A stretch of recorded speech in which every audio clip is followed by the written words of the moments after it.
दोस्तों, जब भी आप कोई स्मार्टफ़ोन रिव्यूज़ देखते हैं या आप टेक वीडियोस के शौकीन हैं तो आपने हैप्टिक फीडबैक का नाम ज़रूर सुना होगा। अक्सर जो हमारे टेक रिव्यूअर्स होते हैं वो इस हैप्टिक फीडबैक की बात ज़रूर करते हैं और कई लोगों को ये नहीं पता होता है कि हैप्टिक फीडबैक एक्चुअली में होता क्या है। तो आज इस वीडियो में मैं आपको हैप्टिक फीडबैक से रिलेटेड सारी बातें बताने वाला हूँ। हैप्टिक फीडबैक क्या होता है, क्यों ये ज़रूरी है हमारे स्मार्टफोन्स में, हमारे डिवाइसेस में, और क्या इसमें आगे आने वाले समय में डेवलपमेंट्स हो सकते हैं। तो दोस्तों, वीडियो शुरू करने से पहले अगर आप इस चैनल पर नए आए हैं तो मेक श्योर कि आप ये चैनल ज़रूर सब्सक्राइब कर लें, क्योंकि मैं ऐसी ही टेक वीडियोस रेगुलरली लाता रहता हूँ। हे गाइस, मेरा नाम है अभिषेक, आप देख रहे हैं tech to the core. Video को शुरू करते हैं, लेट्स गेट स्टार्टेड।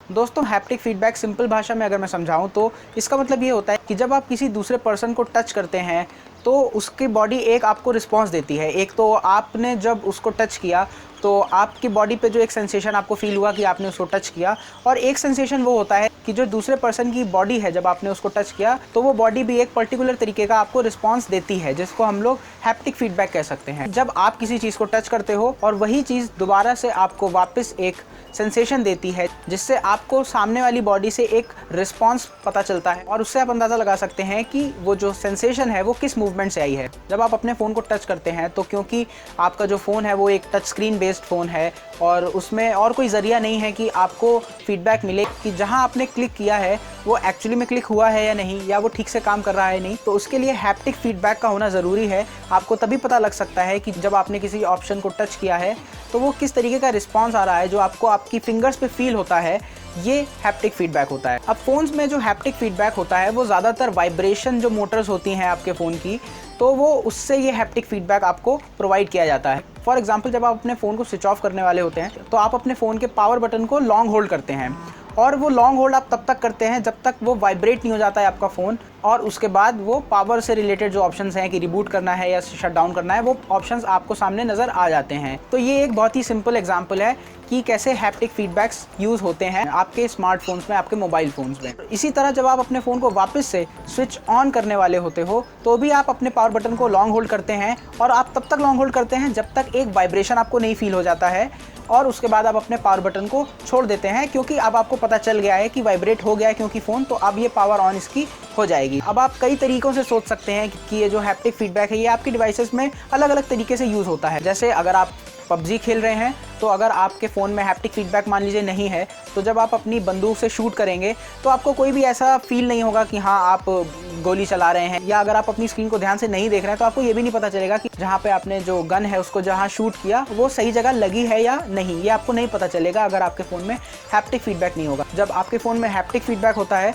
तो जब आप गेमिंग के टाइम शूट करते हैं तो आपको एक वाइब्रेशन सा फील होता है, जिससे आपको पता चल जाता है कि हाँ ये जो गन है वो शूट हो गई है, मैंने शूट कर दिया है, और उसके बाद आप अपनी स्क्रीन पे देख सकते हैं कि वो जो निशाना है वो कहाँ लगा है। तो ये 2-3 एग्जांपल्स हैं कि जहाँ हैप्टिक फीडबैक काम करता है। ये जो हैप्टिक फीडबैक है ये कोई नई चीज़ नहीं है, 1990 से ही ये जो जब से गेमिंग कंसोल्स आ गए हैं, जैसे प्ले स्टेशन और एक्सबॉक्स जैसे जो गेमिंग कंसोल्स हैं, उसमें भी आप ये देखोगे कि हैप्टिक फीडबैक की बहुत ज़्यादा इंपॉर्टेंस होती है। एक्चुअली में देखा जाए तो हैप्टिक फीडबैक बहुत ज़्यादा यूज़फुल फीचर है, इतनी सारी इसकी एप्लीकेशंस हैं, लेकिन फिर भी हम लोग ज़्यादातर हैप्टिक फीडबैक के बारे में बात नहीं करते हैं। इवन जब ज़्यादातर लोग फ़ोन्स खरीदने जाते हैं, फ़ोन्स बाय करते हैं, तो वो लोग हैप्टिक फीडबैक को देखते भी नहीं है, कोई पूछता भी नहीं है कि ये हैप्टिक फीडबैक कैसा काम कर रहा है आपके फ़ोन का, या कितनी ज़्यादा स्ट्रॉन्ग आपको ये वाइब्रेशंस फील हो जाती हैं। अब ये जो हैप्टिक फीडबैक है इसे कई लोग 3D टच भी कहते हैं, और इसका एक और साइंटिफिक टर्म है जिसको कि हम लोग काइनेस्थेटिक कम्युनिकेशन भी कहते हैं। तो दोस्तों, आते हैं अगले सवाल पे कि हैप्टिक्स की क्या ज़रूरत है। तो इमेजिन कीजिए कि जब स्मार्टफोन्स नहीं थे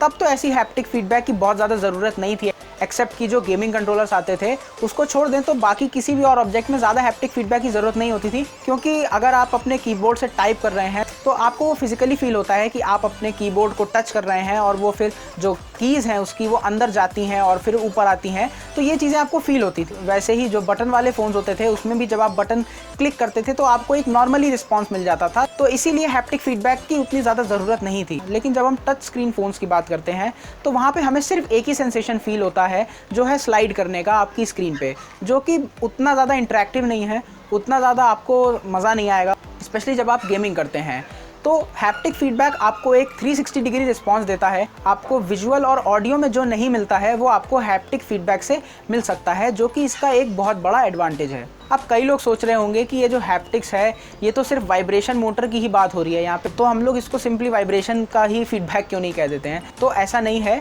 जो स्मार्टफोन्स हैं उसमें अभी तक ये वाइब्रेशन मोटर्स हैं जिनका सबसे ज़्यादा इस्तेमाल होता आ रहा है हैप्टिक फीडबैक को देने के लिए। अभी ज़्यादा कुछ ऐसे डेवलपमेंट्स हुए नहीं हैं इन केस ऑफ स्मार्टफोन्स की जो हैप्टिक फीडबैक है उसे और अलग अलग किन तरीक़ों से लाया जाए, लेकिन जो वाइब्रेशन मोटर्स हैं ये भी अपने आप में काफ़ी हैं आपको अलग अलग तरीके का हैप्टिक फीडबैक देने के लिए। फॉर एग्जाम्पल कई सारे ऐसे ब्रांड्स हैं जो अलग अलग सिचुएशंस में आपको डिफरेंट तरीके के हैप्टिक फीडबैक प्रोवाइड करते हैं। कई सारे हैप्टिक फीडबैक ऐसे भी होते हैं जिसमें आपको टच करने की ज़रूरत ही नहीं है। हालांकि ये अभी नॉर्मल कमर्शियल मार्केट में तो आपको नज़र नहीं आएंगे, लेकिन कई सारे ऐसे प्रोटोटाइप फ़ोन्स हैं, कई सारे ऐसे प्रोटोटाइप गेमिंग कंट्रोलर्स हैं जिसमें आपको आने वाले सालों में टचलेस हैप्टिक फीडबैक भी देखने को मिलेगा। अब ये कैसे होता है, कैसे ये चीज़ें टर्न आउट करती हैं, ये तो देखेंगे जब ये सब फीचर्स हमारे लिए अवेलेबल हो जाते हैं। हैप्टिक फीडबैक का फ्यूचर बहुत ही ज़्यादा प्रॉमिसिंग है, बहुत ही ज़्यादा ये ब्राइट होने वाला है, क्योंकि जैसा कि मैं हमेशा कहता हूँ कि आने वाले समय में हम लोग बहुत ही हेविली डिपेंडेंट होने वाले हैं AR टेक्नोलॉजी पे, ऑगमेंटेड रियलिटी टेक्नोलॉजी पे और VR टेक्नोलॉजी पे। तो ऐसे में ये बहुत ज़रूरी हो जाता है कि हैप्टिक फीडबैक के अलग अलग तरीके के यूज़र्स आएँ। बहुत सारी प्रैक्टिकल एप्लीकेशंस भी इसकी आने वाली हैं और गेमिंग तो हैप्टिक फीडबैक पे डिपेंडेंट है ही। दोस्तों इसके अलावा आपने 4D और 5D गेमिंग का भी नाम सुना होगा। अब ये जो 4D 5D गेमिंग है इसमें करते क्या है कि जो पर्सन होता है जो गेमिंग करने वाला है 4D और 5D में, उसको कई सारे तरीके के सूट्स पहनाए जाते हैं, हाथ में ग्लव्स पहनाए जाते हैं और उसके बाद उसको VR हेडसेट्स पहना दिए जाते हैं, जिसके बाद वो ये वर्चुअल गेमिंग कर सकता है। और इस केस में हैप्टिक फीडबैक की बहुत ज़्यादा इंपॉर्टेंस आ जाती है। ये जो आपको ग्लव्स पहनाए जाते हैं या जो आपको सूट पहनाया जाता है वो आपको अलग अलग बॉडी पार्ट्स पे एक फीडबैक देता है, एक तरीके का वाइब्रेशन देता है, जिससे आप समझ जाते हैं कि जो गेम में एक्चुअली हो रहा है वो आपकी बॉडी के साथ भी हो रहा है, जो कि एक बहुत ही इंटरैक्टिव एक्सपीरियंस आपको दे सकता है। इसका एक और बेहतरीन एग्जांपल मुझे एसफॉल्ट 9 गेम में देखने को मिला कि जब आप उसमें कार ड्राइव कर रहे होते हैं उस गेम में और जब किसी से कोलिजन हो जाता है तो जो आपका फ़ोन है वो एक तरीके का वाइब्रेशन देता है, तो उससे गेमिंग एक्सपीरियंस जो है वो काफ़ी ज़्यादा इंप्रूव हो जाता है। मैं आपको यही रिकमेंड करूँगा कि जब अगर आप कोई नया स्मार्टफोन लेने जाएँ